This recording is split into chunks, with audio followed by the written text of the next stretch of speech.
So back in 2023, I decided to quit my high-paying job in Bangalore because I decided I wanted to do something new. I wanted to do something of my own. In this video, I'll talk to you about these three things which helped me get clarity in life and made me take that bold decision of quitting my job.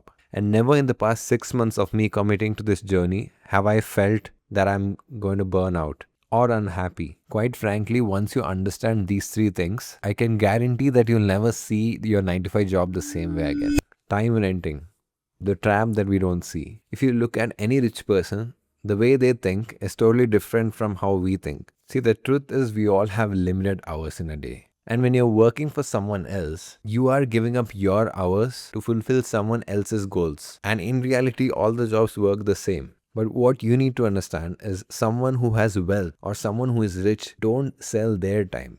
They buy time. When you are trading your time for someone else's work, then there's an opportunity cost associated with it, which means that you are saying no to whatever you want and accepting someone else's work in return for money. But the question you need to ask yourself is, how do you build leverage in this? You only build leverage and authority when you buy back someone else's time, which will multiply your impact. The moment I stopped seeing time as infinite, everything changed. The idea is simple. You buy time using assistants, tools, and teams. When you pay someone 1K per hour and you earn back 5K per hour, that's leverage. Creating value, not just consuming. In my free time, I'd create content and design a lot. And a lot of my friends used to approach me to ask me advice and tips whenever they were designing something. And every single time one of my friends asked me for advice, I used to help them free of cost and help them clarify all the doubts they had. I mean, obviously, if they're my friend, that's what I intend to do. But what people miss in the scenario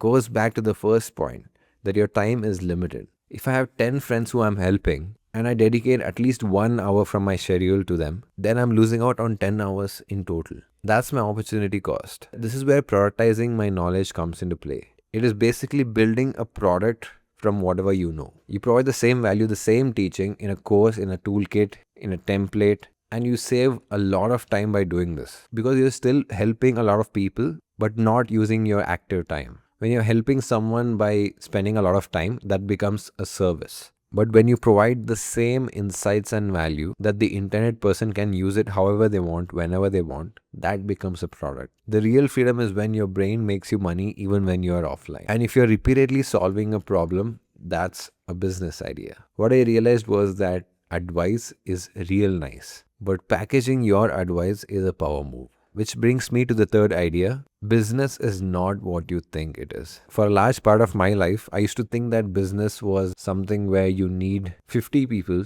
big machinery, and huge amount of money to keep it running. But I was so wrong. You need to understand what exactly business is. It's very simple. You take a problem, you solve it, and by solving that problem, you're trying to help a lot of people who are facing it. And because you're helping people, you get paid.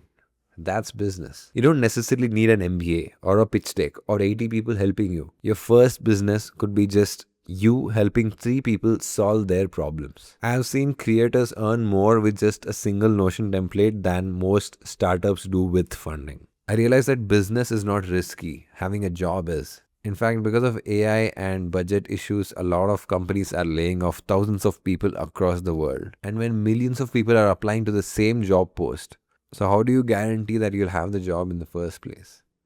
You can't. But if you have the ability to spot a problem, help in solving those problems with at least a few people, then that's a business. And that can earn you money and in some cases get you the financial freedom you're looking for. A job makes you useful, but a business makes you free. So just to recap, to become rich, you need to think like a rich person. And rich people don't sell their time. They buy someone else's. The second thing is you need to create value, not just consume.